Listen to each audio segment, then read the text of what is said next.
E aí, tudo bem? Seja muito bem-vindo. Essa aqui é a segunda aula do curso de Administração Financeira e Orçamentária na graduação em Ciências Contábeis. Eu me chamo Rodrigo Bastos Monteiro e essa aula aqui é uma aula que vai falar sobre as decisões de investimento, tá?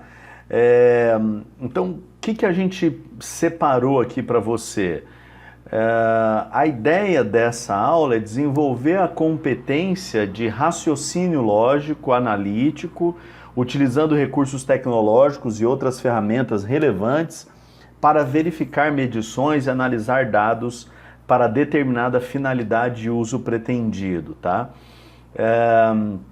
Como você sabe, a gente está trabalhando aí com 4 aulas, né? Então, fundamentos do raciocínio do administrador financeiro, decisões de investimento, que é essa, fundamentos já ficou para trás, você tem o link disponível no seu estúdio.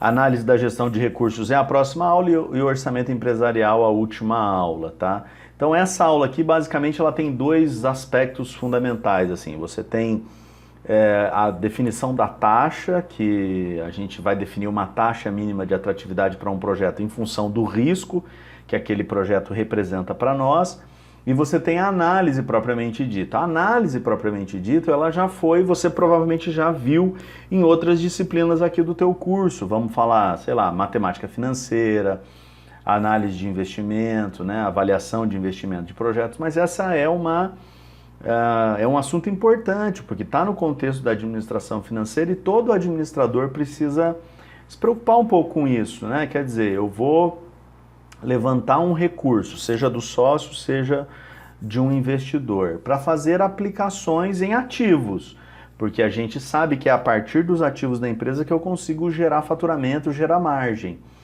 Então, eu vou levantar capital dos sócios e dos terceiros, e aí vou aplicar em ativos o retorno que eu vou obter, o lucro gerado, a margem gerada a partir desses ativos, da operação com esses ativos, ela é de uma magnitude tal que a gente consegue atender a expectativa de retorno dos acionistas e dos investidores. É isso que a gente precisa analisar com a decisão de investimento. Vou investir de fato? Vale a pena fazer isso? A gente normalmente faz isso comparando essa expectativa de margem gerada no futuro, né, expectativa de retorno gerada no futuro, com o quanto que você investiu agora. E para isso você precisa ter uma definição clara de qual é a taxa que você vai estar utilizando, a taxa de retorno esperado, né, a taxa mínima de atratividade, o custo de oportunidade que você vai estar utilizando, porque faz toda a diferença saber essa taxa, porque ela vai mudar a decisão se vale a pena investir ou não. Vamos tentar traduzir isso num português mais claro? Atualmente a Selic, por exemplo, é 3,75. Então significa que qualquer pessoa que comprar um título público federal que remunere o seu investidor pela Selic vai pagar 3,75% ao ano. Então essa é uma remuneração básica de um título que não tem risco nenhum, porque o Brasil faz 2 coisas, né? Ele imprime dinheiro e ele cobra imposto. Ninguém mais imprime dinheiro nem cobra imposto fora a União Federal, no âmbito federal. Então o Brasil pode imprimir dinheiro e pode cobrar imposto para ir lá e pagar o título que você vier a comprar do Brasil, uma LFT, por exemplo, né? Uma letra financeira do Tesouro que paga a Selic. Beleza. Então você já tem essa como uma base de referência. Quanto é mais arriscado comprar investir em outro título, investir em outro ativo? Pode ser em títulos, né, em outros títulos, tudo bem, a gente falaria de ativos financeiros, mas ativos reais também, empresas, né, negócios. Quanto mais arriscado. Então eu posso fazer essa comparação. Para investir no título público é 3,75, para investir na padaria, sei lá, quanto é mais arriscado? 4 vezes mais arriscado? 5 vezes mais arriscado? Vamos dizer que seja 4 vezes mais arriscado, tá? E vamos dizer que a Selic está 4, só para facilitar a conversa aqui. Então eu precisaria ter um retorno sobre o capital aplicado na empresa de 16%.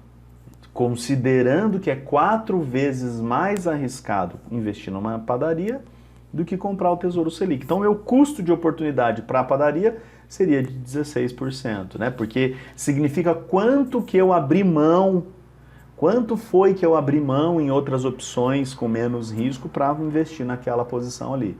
Agora, vamos dizer que o Tesouro Selic, a Selic aumenta, né? Ela sai de 4, vamos falar que está 4, tá? ela sai de 4 e vai para 6. Então, se a padaria é 4 vezes mais arriscado, e com a Selic a 4 eu exigia 16, com a Selic a 6 agora eu exijo 24.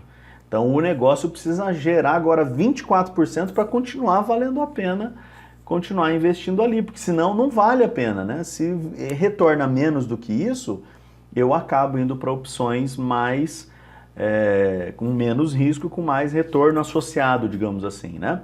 Basicamente é esse o raciocínio. A taxa mínima de atratividade vai ser aquela taxa que remunerar da melhor maneira possível o capital, né, esperado em função do tipo do ativo, o risco que ele faz o investidor ficar exposto a, né, em função da geração de fluxo de caixa, portanto, em relação à rapidez com que esse retorno vai acontecer. Então, para a gente mensurar tudo isso, a gente precisa fazer alguns cálculos, mas bastante simples, tá?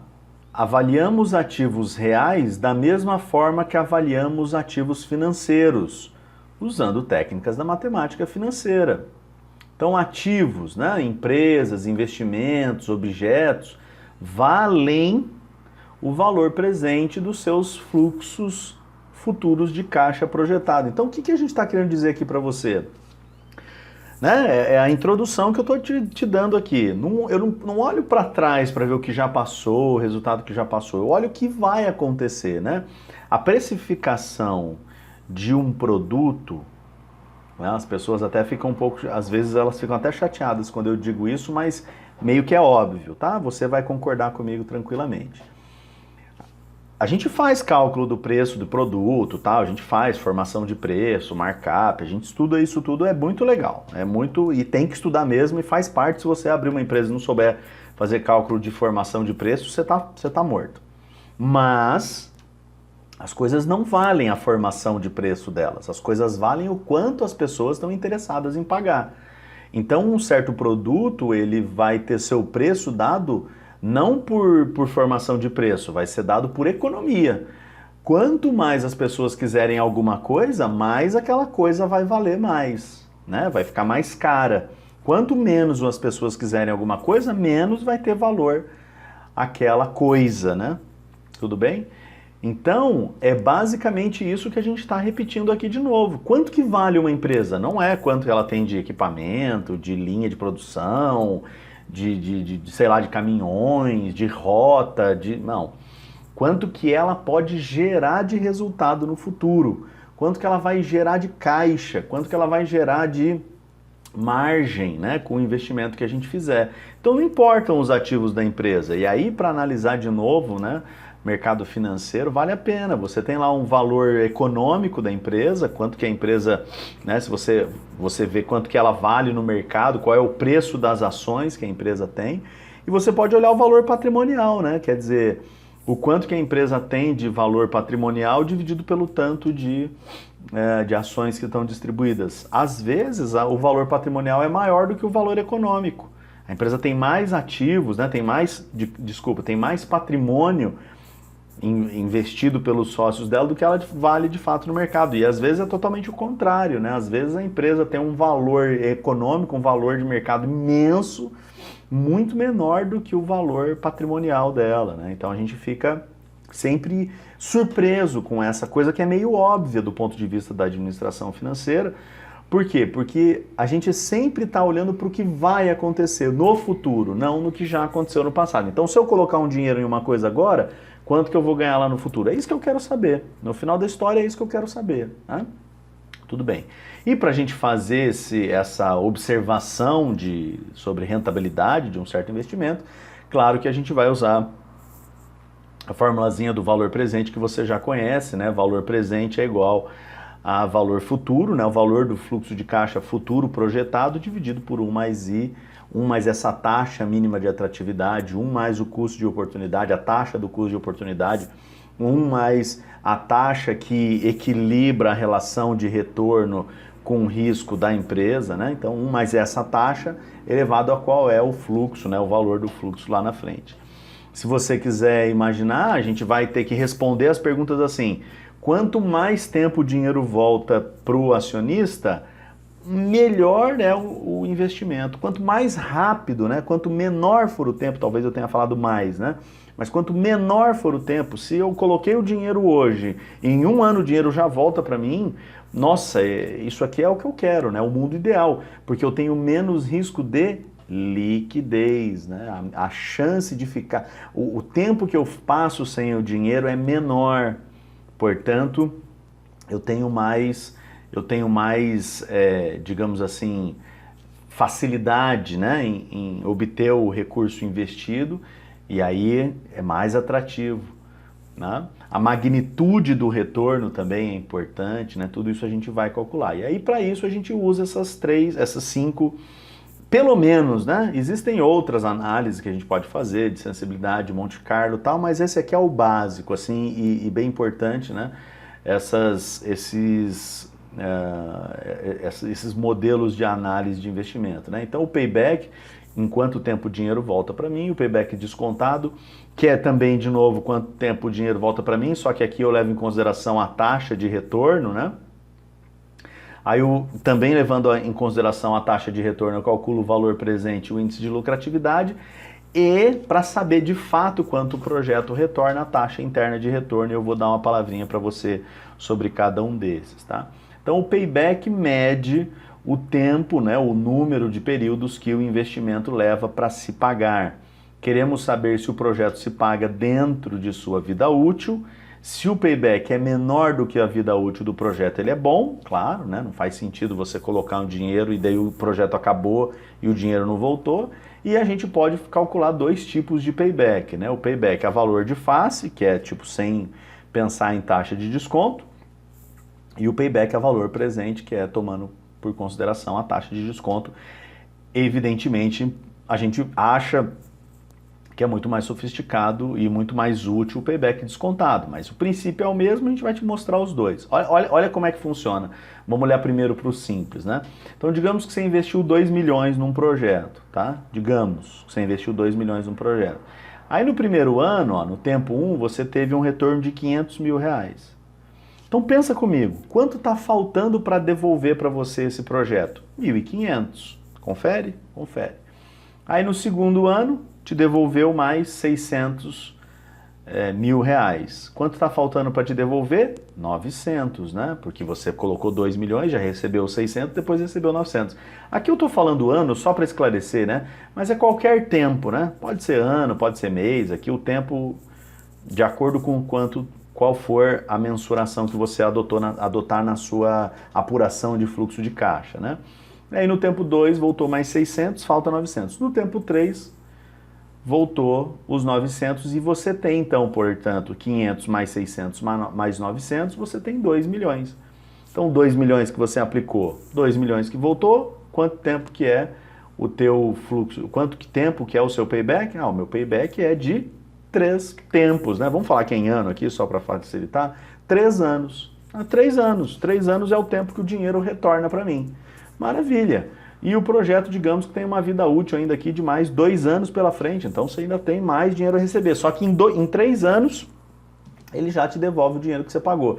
Claro que você já é um aluno de ciências contábeis, já é um aluno safo, né? Você entende que não pode ser, eu não posso dizer que eu apliquei um dinheiro há 3 anos atrás e lá na frente eu estou achando que é o mesmo valor, né? O dinheiro não é igual, tem inflação, tem taxa, tem retorno que esse dinheiro precisaria dar. É lógico que eu sei que você sabe isso, mas o princípio do payback, o princípio do payback, nossa, é difícil falar. O princípio do payback é esse, né? Você conseguir retornar o dinheiro para o investidor, ponto. Só que aí esse problema do payback não levar em consideração a taxa de retorno, a gente resolve com o payback descontado, que é esse aqui, ó. Né? Então o que a gente fez agora? Tem um fluxo de caixa aqui, né? Vamos falar de 1.000 milhões agora, para não ficar escrevendo um monte de zero, vamos dizer que são milhões aqui, mas eu estou representando como 1.000, né? Então 3.500 mil, né? Que seriam 3 milhões e meio. Então eu apliquei lá 3 milhões e meio, e aí no final vamos falar que é ano também o tempo. No final do primeiro ano tive um retorno de 1.100, no final do segundo ano um retorno de 1.210, no final do terceiro ano um retorno de 1.331, que você sabe que seria 1.331.000, no quarto ano 1.464.010, no quinto ano 1.610.051, né, ou 1.610.510 reais, né? Beleza, tem essas projeções de fluxo de caixa. Agora, se eu fizer o payback descontado, se eu fizer o payback normal, você já sabe, né? Eu vou somando aqui e provavelmente aqui no ano 3 eu já vou ter os 3.500, né? Porque 1.100 mais 1.200 dá 2.310, mais 1.300 vai dar 2.640, alguma coisa parecida com isso. Então, 3.640, né? Então paguei os meus 3,5. Maravilha, show de bola. Só que se eu levar em consideração que o custo de oportunidade é uma taxa de 10%, se eu levar em consideração isso, como é que ficaria o meu payback? Aí o que eu vou fazer? Eu vou pegar esses valores lá do futuro e vou descontar o valor presente. Como, né? Com aquela formuleta lá, né? Valor presente é igual a valor futuro dividido por 1 mais i elevado a n. Então, 1.100 dividido por 1,10 elevado a 1 é igual a 1.000. 1.210 dividido por 1,10 elevado a 2 é igual a 1.000. 1.331 dividido por 1,10 elevado a 3 é igual a 1.000. 1.464,10 dividido por 1,1 elevado a 4 é igual a 1.000, enfim, eu fiz de propósito aqui, né? Todos têm o mesmo valor presente, porque eu fui aumentando o fluxo de caixa a uma razão de 10% ao período, né? Então aqui me ajuda a te explicar outra coisa, né? Em quanto tempo é o fluxo de caixa? Porque aí agora eu não tomo mais o fluxo de caixa a valor de face, né? Eu tomo o fluxo de caixa a valor descontado. Então, se é 3.500 o valor atual, eu estou colocando todos os dados na mesma base agora, porque eu estou descontando, né, falando, olha, precisaria pagar pelo menos 10% ao ano daqui até lá no futuro. Então, como eu trago tudo isso já descontando esses meus 10%, que é a minha taxa mínima de atratividade, em quanto tempo o valor retorna, né? Então, se eu pego o primeiro ano, mais o segundo, mais o terceiro, mais o quarto, eu vou encontrar R$4.000, ou 4 milhões aqui no caso, né? 4 milhões de retorno do fluxo de caixa. Então, quanto que é o payback? Ele pode ser de 4, se eu apurar o payback anualmente, ou se eu apurar o payback instantaneamente, eu vou perceber que é de 3 anos e meio, né? Dependendo de como que eu apurar esse caixa, né? A geração de fluxo de caixa para o investidor, para o retorno para os acionistas, é em que período? Então vamos explicar isso melhor até, né? Se você comprar ações do Bradesco, por exemplo, você vai ter dividendos pagos todos os meses. Todo mês o Bradesco paga, ele é tradicional já por isso, tá? Todo mês ele paga o dividendo para os seus acionistas. Se você comprar ações, sei lá, do Itaú ou do Santander, provavelmente ele vai pagar uma vez por ano lá, ou 2 vezes por ano. Então tá vendo? O fluxo de caixa no Santander, no Bradesco é mensal, pro acionista, né? Pro acionista.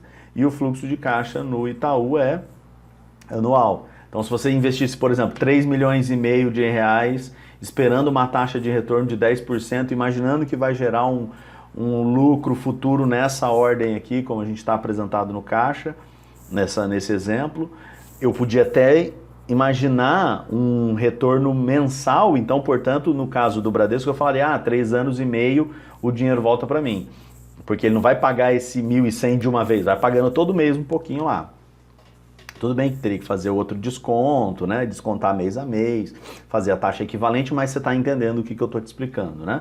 E se a gente falasse do Itaú, não, como paga uma vez por ano, a geração de caixa é só uma vez por ano, então também a gente não falaria 3,5, né? Porque chega na metade do ano o dinheiro não entrou, vai entrar só lá no final do ano, então o payback seria de 4 anos, beleza? Tudo bem. Então aqui tranquilo, né? Tanto payback simples quanto payback descontado são super úteis, tá? Eu não conheço nenhuma empresa, mesmo atualmente, que abra mão dessa técnica, tal. As pessoas gostam disso, é incrível, por mais que seja super simples, até o payback simples as empresas gostam de calcular na hora de mensurar retorno, tá? Tudo bem, então a gente coloca essa informação lá na análise da viabilidade, na hora de fazer o orçamento de investimento, por exemplo, né?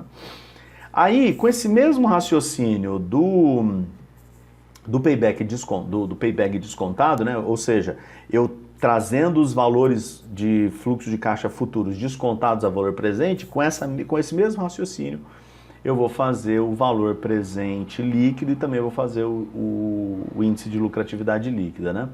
Então, o valor presente líquido, ele significa que a gente quer saber quanto que se o projeto custa mais do que vale ou vale mais do que custa, ou seja, se eu somar os fluxos de caixa projetados para o projeto, já descontado a taxa mínima de atratividade, e dessa soma tirar o investimento que eu tive, quanto sobra? Se o valor for positivo, significa lucro. Se o valor for negativo, significa prejuízo, eu não devo investir.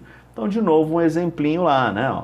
Então, eu tenho um projeto que na data zero eu vou investir 3 milhões, aí 1.100, 1.331, 1.210, 1.331 e a taxa de desconto é 5%. O projeto é viável? Bom, pelos slides anteriores que eu usei os mesmos fluxos, tudo bem que o investimento era 3.500, você sabe que é viável, né? Agora, quão viável é? Então, o VPL tem essa facilidade, né? A gente vai usar lá de novo o desconto a valor presente dos fluxos de caixa projetados para o futuro, né? Então, 1.100.000 dividido por 1 mais 0,05.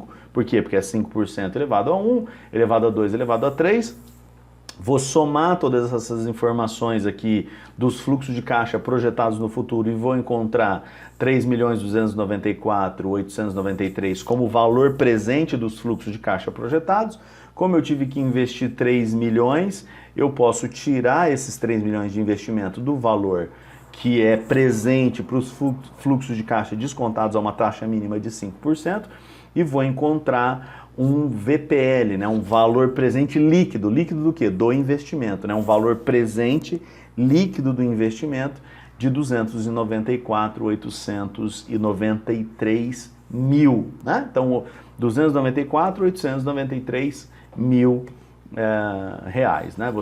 Isso aqui é bastante tranquilo, beleza? Então, é viável esse projeto? Lógico que é viável, porque além de retornar a taxa mínima de atratividade de 5%, ainda retorna 294.893. Se você pensar em fazer isso aqui na HP, né, a gente pode até fazer o cálculo aqui para você, ó, usando um simulador aqui da HP12C, que é esse que eu coloquei lá nos slides, né? A gente vai limpar todos os registros aqui, 3.000 CHSG CFO, né, que é o investimento na data zero, CF0, meu professor de matemática diria, 1.100 GCFJ, 1.210 GCFJ, 1.331 GCFJ, 5 é a minha taxa de retorno, né? Qual que é o meu Net Present Value, aqui ó, NPV, valor presente líquido, né? Como eu pressionei o F, o que está funcionando lá é a setinha. Então o que ele vai mostrar, ó? Vamos colocar, como eu posso até multiplicar aqui, né? 1.000, porque como eu só incluí 100 o milhão, né? Então ó, 294.892,56, que é justamente o que a gente vai encontrar aqui, né? Eu estou arredondando e tal, mas é o que a gente vai encontrar aqui. Então o payback, né? O VPL, ele é bastante simples de calcular, tanto na HP quanto tem aqui no meu canal no YouTube, você vai encontrar lá o cálculo do VPL, da TIR, do payback, tudo isso, né? Do índice de lucratividade, tudo calculando no Excel. Então, tranquilo, né? Isso aqui não é o nosso problema, a gente consegue calcular tranquilamente. Então, o que precisa entender, esse aqui é meu ponto aqui, o VPL, ele nos dá uma demonstração nominal de qual que é o retorno do investimento já depois de ter sido descontada a taxa mínima de atratividade. Beleza? Vamos para o índice de lucratividade. Eu vou pegar a mesma soma que eu fiz lá no VPL, só que ao invés de eu tirar, né, o investimento inicial, eu vou dividir a soma do valor presente dos fluxos de caixa pelo investimento inicial e eu vou ter uma relação. Então, diferente, né, do VPL. O VPL ele me dá não me dá uma relação, ele me dá um valor nominal, ó, quanto que é o retorno de fato, descontado a taxa mínima de atratividade, quanto que você vai retornar aqui, beleza. O índice de lucratividade não, ele me dá exatamente uma relação. Então, para cada R$1, quanto que você vai ter de retorno para o seu investimento, né? E aí, claro, se o índice de lucratividade for maior do que 1, significa que vale a pena, se for menor do que 1, não vale a pena, por quê? Porque para cada R$1 que você investir, você está ganhando menos do que R$1, aí não faz sentido nenhum, né? A gente podia tomar aqueles exemplos lá e dizer assim, né? Neste fluxo de caixa aqui, né? Em que o valor presente é de R$3.000 e o fluxo e o investimento foi de R$2.000, o índice de lucratividade é de 1,5. Ou seja, para cada R$1 eu estou ganhando 1,50, né? Estou recebendo 1,50. Está valendo muito a pena, né? Estou tendo um excedente de 50 centavos, portanto está valendo a pena. Um excedente de 50 centavos além dos 10%, nesse caso aqui, né? Além dos 10%, que já era a minha taxa mínima de atratividade, né? Beleza, eu deixei esse aqui para você depois fazer lá na fórmula, lá naquele simulador e ver se você chega nesse mesmo valor. Se você não chegar, você fala comigo, tá? Eu já deixei aqui o passo a passo, mas como eu fiz o do VPL, é a mesma coisa para o índice de lucratividade, e eu queria chegar aqui no final e mostrar a taxa mínima de a taxa interna de retorno. O que é a taxa interna de retorno? Ela é a taxa que torna o VPL igual a zero. E é esse que era o ponto que eu queria chegar aqui. Veja, o VPL ele não é o valor presente dos fluxos de caixa descontados. Atenção, o VPL não é o valor presente dos fluxos de caixa descontados, menos o investimento que você fez inicialmente? Sim. Então, beleza, fica comigo aqui. Se eu, por exemplo, a gente fez uns exercícios aqui, né, a taxa de 10, a taxa de 5 e sempre sobrava alguma coisa, né? O índice de lucratividade era, o índice de lucratividade ou o VPL eram positivos, né? Tava tendo um excedente lá. Então significa que está retornando o projeto, nesse caso, mais do que a taxa mínima de atratividade, mais do que a taxa. Quanto de fato ele está retornando. Então o que a TIR faz, ela mostra exatamente qual é o retorno que o projeto está dando, ou qual é o retorno projetado de fato para aquele investimento, tá? E como é que ela faz isso? Por tentativa e erro. Então, você vai colocar lá nas equações, né, ao invés de, sei lá, o fluxo de caixa dividido por 1,10 elevado a tal, você coloca 1,11, aí tenta ver a soma se deu certo, se não, 1,12 e assim sucessivamente.